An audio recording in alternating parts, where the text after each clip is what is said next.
ഇനിയുള്ളത് ഏഴാം ഘട്ട തെരഞ്ഞെടുപ്പാണ്. 6 ഘട്ടങ്ങളും പൂർത്തിയായി കഴിഞ്ഞു. ഇനി ഏതാണ്ട് 56 സീറ്റുകളിലെ തെരഞ്ഞെടുപ്പ് മാത്രമാണ് ബാക്കിയുള്ളത്.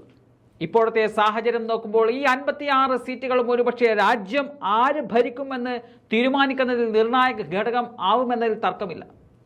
ഇനി തെരഞ്ഞെടുപ്പ് നടക്കാൻ പോകുന്ന സംസ്ഥാനങ്ങളിൽ BJP നല്ലപോലെ വിയർക്കുവാനുള്ള സാധ്യതകളാണ് കാണുന്നത്. അതിൽ പശ്ചിമ ബംഗാൾ എടുത്തു നോക്കിയാൽ ഈ 9 മണ്ഡലങ്ങളാണ് ഏഴാം ഘട്ടത്തിൽ വോട്ടെടുപ്പ് നടക്കാനിരിക്കുന്നത്. 42 മണ്ഡലങ്ങളാണ് ബംഗാളിലുള്ളത്. 6ാം ഘട്ട വോട്ടെടുപ്പുമായി ബന്ധപ്പെട്ട സംഘർഷത്തിൽ തൃണമൂൽ കോൺഗ്രസ് നേതാവ് കൊല്ലപ്പെട്ടിരുന്നു. അതോടെ ഇപ്പോൾ കർശനമായ നടപടികളിലേക്കാണ് സംസ്ഥാന സർക്കാർ കടക്കുന്നത്. പശ്ചിമ ബംഗാളിലെ പ്രധാന നഗരങ്ങളിൽ 144 ഏർപ്പെടുത്തിയിരിക്കുകയാണ് പോലീസ്. എന്നാൽ പോലീസിന്റെ ഈ നടപടിയെ രൂക്ഷമായി വിമർശിക്കുകയാണ് BJP.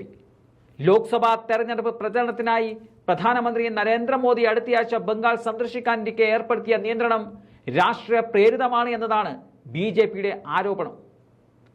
Police commissioner Vinod ഗോയലാണ് criminal നടപടി ചട്ടത്തിലെ സെക്ഷൻ 144 പ്രകാരം നിരോധനാജ്ഞാ ഉത്തരവുകൾ പുറപ്പെടുവിച്ചത്.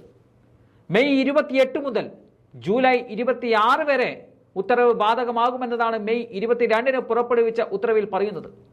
മെയ് 28 പ്രധാനമന്ത്രി നരേന്ദ്രമോദി സംസ്ഥാനത്ത് വരുന്നത്. മോദി കൊൽക്കത്ത നോർത്ത് പാർലമെന്റ് മണ്ഡലത്തിലെ BJP സ്ഥാനാർത്ഥി തപസ് റോയിയുടെ റോഡ് ഷോയിൽ പങ്കെടുക്കുന്നുണ്ട്. റോഡ് ഷോ കടന്നുപോകുന്ന റൂട്ടുകൾ ഉത്തരവിന്റെ പരിധിയിൽ വരുന്നില്ലെങ്കിലും സർക്കാർ ഇത് മനഃപൂർവ്വം ഉത്തരവുകൾ നടപ്പിലാക്കുന്നു എന്നതാണ് BJPയുടെ ആരോപണം. മോദിയുടെ റോഡ് ഷോ തടയാനാണ് 144 നടപ്പിലാക്കാൻ പോലീസിനോട് ഉത്തരവിടാൻ ആഹ്വാനം ചെയ്തത് എന്നുള്ള ആരോപണം സംസ്ഥാന BJP ഘടകം ഉന്നയിച്ചു കഴിഞ്ഞു. എന്നാൽ BJPയുടെ ആരോപണം പോലീസ് തള്ളിക്കളയുകയും ചെയ്യുന്നുണ്ട്.